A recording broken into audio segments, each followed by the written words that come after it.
지냈습니다. 그러다가 이제 대학교는 내가 원하는 대로 가려고 나름대로 열심히 해봤지만 그것도 뜻하지 않게 되지 않아서 군대에 의무복무를 해야 해서 가는 곳이 학교가 없는 곳으로 배정이 돼가지고 갈 수가 없는 상황이 되었습니다.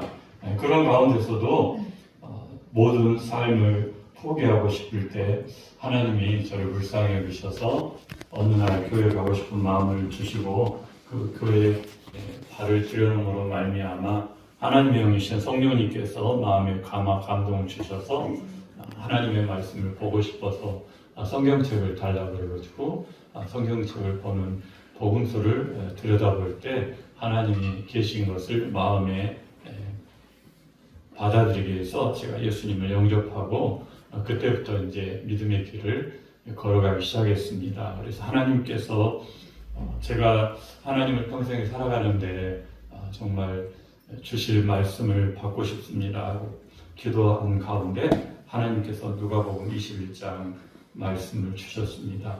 모든 백성이 그 말씀을 들으려고 이른 아침에 성전에 나아가더라라는 말씀을 마음에 새기게 해서 하나님이 새벽에 이른 아침에 만나기를 원하시는구나 해서 새벽 예배를 드리기 시작했고 한 1년 정도 드리는 가운데 하나님이 또 마음의 감동을 계속해서 주셔가지고 목회의 길을 걸어갈 수 있도록 마음을 주셔서 제가 말씀을 또 달라고 그랬습니다. 그랬더니 예레미야 18장 말씀을 주셔서 토기장이가 마음에 들지 않아서 선한 대로 빚어간다 그 말씀을 주시면서 내가 너를 깨뜨리고 새롭게 빚어가겠다 말씀하시니까 그러면 제가 한번 순종하고 사역의 길을 걸어가 보겠습니다 하고 순종하고 이제 걸어갈 때 세 가지 제가 기도를 하나님 앞에 드렸습니다. 첫 번째는 기도하니까 그냥 하나님 일만 하라고 그러셔서 그런 물질을 어떻게 하실 것이니까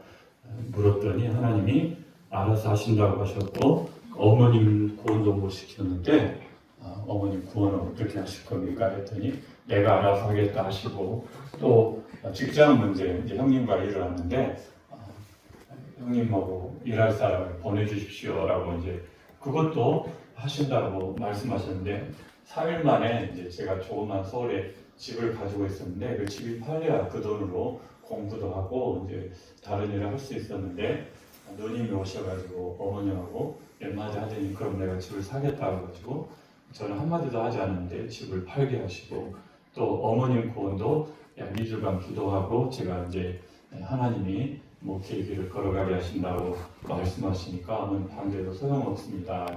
3일이 지나서 정확히 꿈을 꾸게 하셔가지고 아주 무서운 꿈 가운데 어머님이 견딜 수 없어서 저에게 먼저 새벽 예배 가자고 이야기하고 3일 동안 새벽 예배 다니고 금요일 철야 예배도 따라오셔서 나오시더니 스스로 이제 내가 예수님 믿어진다라고 고백하게 하셨습니다. 그 직장 문제도 한 달 정도 하려고 생각을 했는데 얘기를 했더니 일주일만 하라 그래가지고 일주일 끝내고 그때부터 신학 위한 준비를 하면서 지내왔습니다. 하나님께 늘 기도하면서 이 개척의 꿈을 가지고 이제 공부를 했는데 금방 시키실 줄 알았거든요. 근데 하나님의 계획은 또 다른 데가 있었습니다.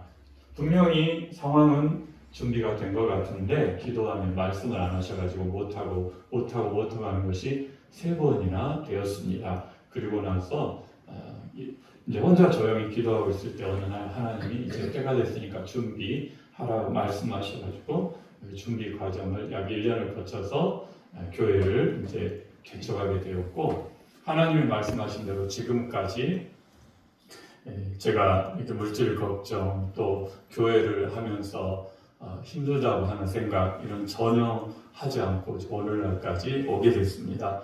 저는 목회하면서 늘 하나님 앞에 기도하기를 우리 교회 오는 모든 성도들은 하나님의 위로를 받았으면 좋겠다. 그리고 위로하고 또 아픈 영혼을 영적으로 또 육신의 치료를 위해서 기도하고 있고 또 삶의 회복을 위해서 3가지 크게 틀을 정해놓고 기도하면서 성도들을 맞이하고 있습니다. 오시는 성도들이 정말 힘들고 세상 가운데 어렵고 지친 영혼들이 교회에 와서 쉼을 얻고 안식을 얻고 또 평안을 얻고 그래서 회복되어가는 것들을 보면서 저도 위로받고 성도도 함께 위로받습니다.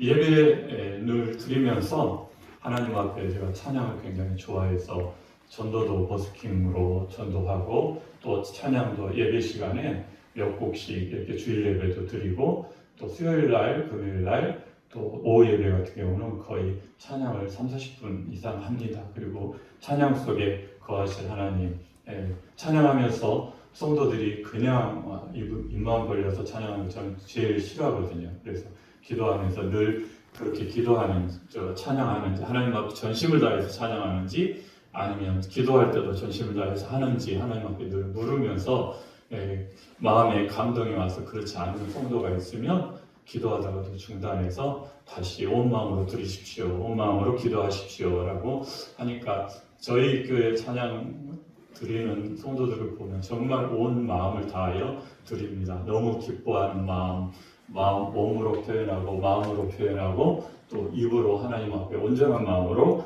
찬양하면서 드리고 있습니다. 비록 교회는 크지 않고 이곳에 자리를 잡고 있지만 그럼에도 불구하고 하나님의 은혜 안에서 저희들은 소망을 가지고 기쁨 가운데 목회를 하고 있습니다.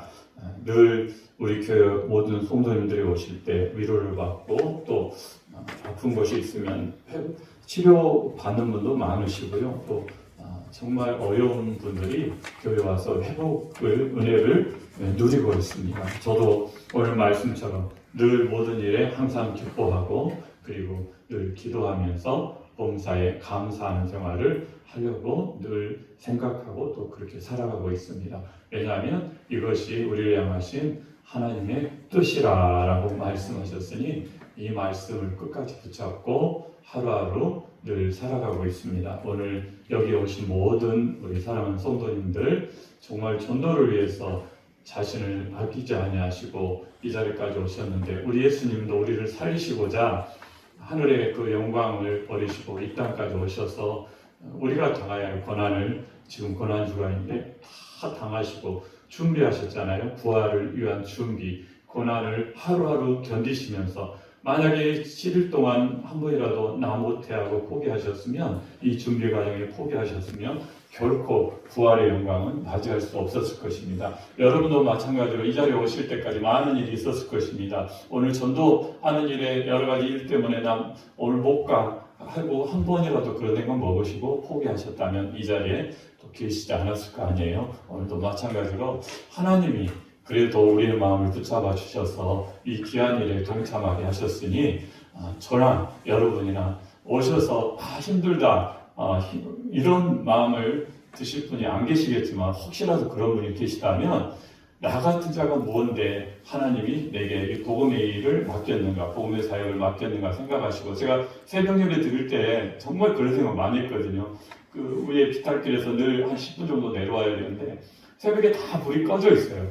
모든 것이 꺼져 있는데 내려오면서 내가 무엇인데 하나님이 이 이른 새벽에 나를 깨우셔서 말씀을 듣게 하고 하루를 시작하게 하시는가. 늘 그래서 눈물을 흘리며 이 새벽 예배 길을 걸어갈 때가 많았습니다. 오늘도 마찬가지입니다. 우리가 무엇을 한데 우리에게 은혜를 주시려고 이 복음의 일을 맡기셨겠습니까? 잘하든 못하든 우리에게 맡겨진 이 일 감사하면서 기뻐하면서 이 일을 잘 감당하시고 여러분이 돌아가실 때는 정말 마음의 기쁨을 가지고 가시기를 예수님의 이름으로 축원드립니다. 네. 찬송 다시 1절 한 번 더 부르고 축도로 마치겠습니다.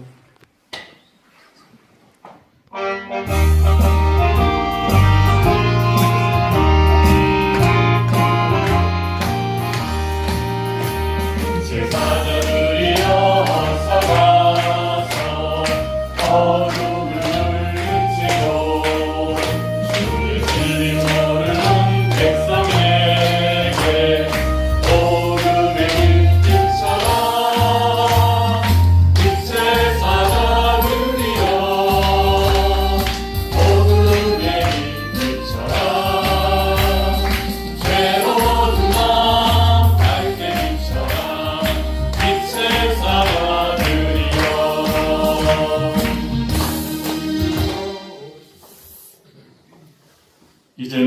우리 주 예수 그리스도의 은혜와 하나님 아버지의 무한하신 사랑하심과 성령님의 위로 교통하심이 이 자리에 함께 예배를 드리며 주의 일을, 전도의 일을 힘쓰기로 다짐하는 사랑하는 모든 성도 위에, 그의 삶의, 가정의, 직장의, 기업의 앞날 위에 이제로부터 영원토록 함께 있을지어다. 아멘.